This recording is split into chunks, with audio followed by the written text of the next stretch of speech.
As a trader, you are the CEO of your own corporation.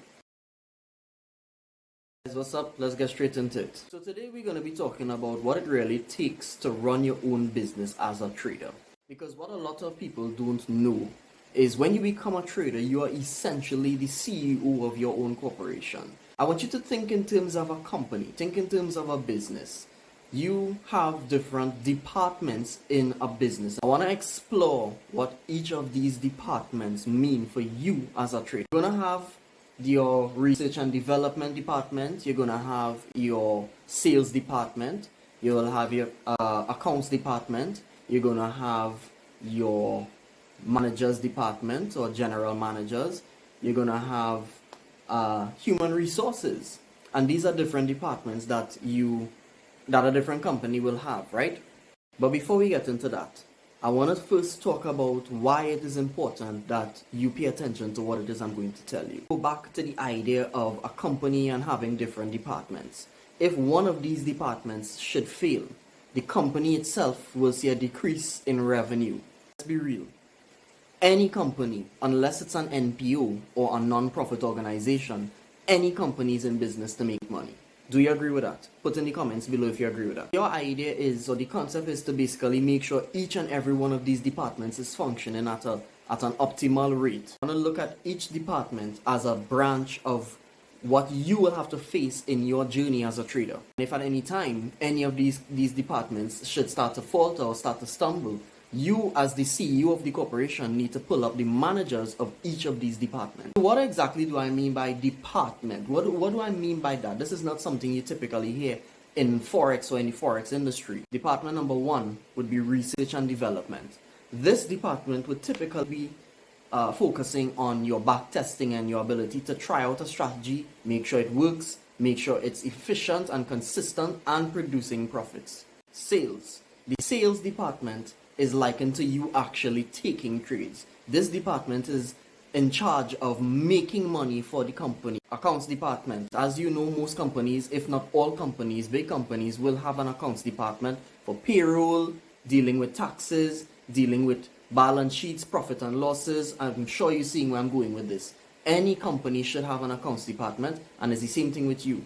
Your accounts department is going to be in charge of your risk management and how you deal with your profit and your losses. Risk management in terms of how big of risks or risk you should be taking, what size of lots you should be using. All of these things should be under control by your accounts department. And last but not least, we have the HR department or the human resources department. In a conventional company, the HR department is in charge of making sure that employees get along well together, making sure that no one is ill-treated.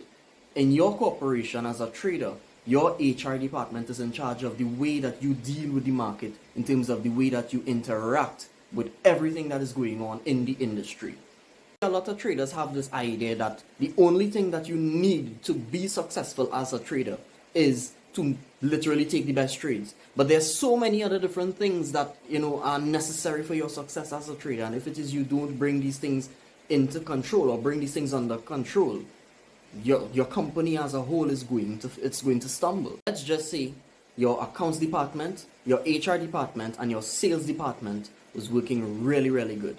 But for whatever reason, your research and development department is lacking because you're really good at your risk management, you're really good at taking the trades, that's not much to do, and your human resources department is pretty good, your psychology is pretty good, but your research and development department, which is what is responsible for back testing and making sure that the system that you're using is effective, is falling short.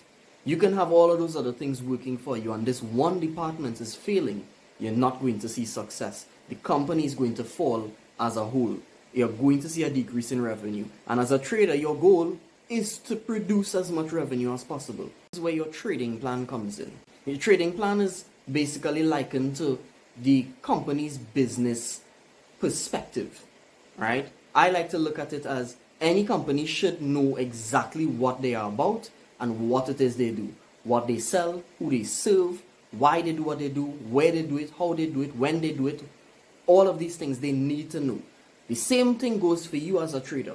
You need to know all the ifs, ands, or buts about your business. And if you do not, that is why all of these other little departments are going to be struggling, because they themselves don't necessarily know. As a trader, you are the CEO of your own corporation.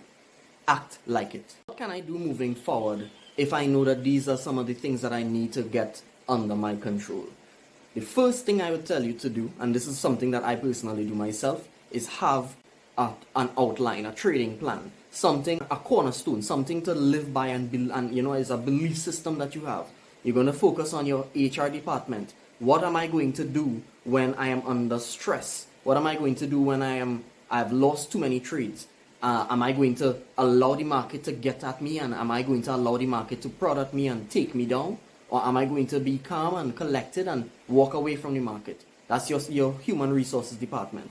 The research and development department, what am I going to do in terms of finding out what works? Am I going to backtest the setup? Am I going to try to learn a setup from someone? Am I trying to, take someone's setup that I already know and make it my own? These are things that you have to outline in your trading plan.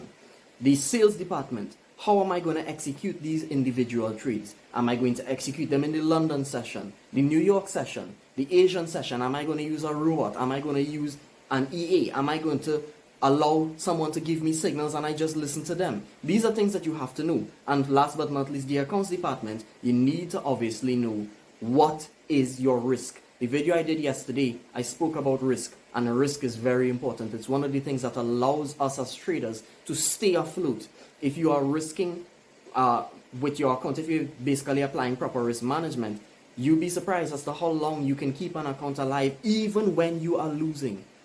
Even when you are losing, you'll be so surprised if you are applying proper risk management. These are all things that need to be outlined in your trading plan, and if they are not, that is why you are probably struggling still. You can have the best trading setup in the world. If one of these other departments is struggling, you're going to be under pressure. Don't be afraid to audit individual department managers. Pull them up. Talk to yourself and tell yourself, listen, sales manager, what are you doing? Why are you not executing the trades in the manner outlined in the trading plan? You know this is our company vision. Why are you not following our company vision? Talk to your research development manager. Why are you not following the way that we're supposed to be backtesting? Why are you not doing the things that we said that we are going to do? Remembering that you are the managers for each of these departments. You're going to be introspecting a lot in this space. If you do not, that is why you struggle. Guys, I hope what I said made some sense. It's a very different perspective and a different take on what it is we do as traders. But it goes to show, at least from my standpoint, it goes to show, me personally, I don't believe you only need to have a good setup to be a good trader. You need to have all of what I spoke about here under control, because if you do not, that is why you're not going to be getting anything close to the results that you should be getting. If you enjoyed this, be sure to leave a comment telling me what you think about what I'm speaking about. Tell me if it is you agree. Tell me if you disagree. Alright? Be sure to like it if you liked it. Sub if you loved it. That being said, have a great day. Have a peaceful day. And I will see you all in the next one.